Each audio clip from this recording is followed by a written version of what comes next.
Mga presyo naman ng basic commodities at mga Noche Buena products, pasok pa rin sa SRP. Yan po naman ay mga binibenta dyan po sa Tacloban. Detalye ng balita mula kay Jimmy Angay-Angay, RH32. Jimmy, maupay nga aga. Pasok pa rin sa suggested retail price ang presyo sa basic at prime commodities kalakip ng mga Noche Buena products na ibinibenta sa mga tindahan sa lungsod ng Tacloban. Ito ang sinabi ni Department of Trade and Industry Leyte Provincial Director Lily Laraga. Ayon kay Laraga na may tumaas na presyo ng sabon na barita sa 40 centavos at 1 piso naman na increase sa beef loaf, subalit pasok pa rin ito sa suggested retail price.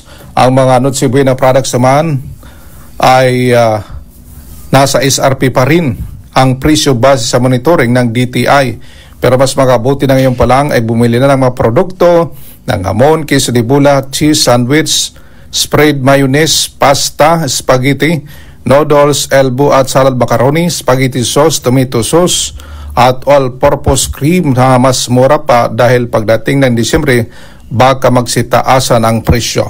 Mula dito sa DYV Lacson Radyo Tacloban, ito si RH32 Jimmy Angay-Angay para sa DZRH, una sa Pilipinas, una sa Pilipino. Daghang salamat, Jimmy. Maganda!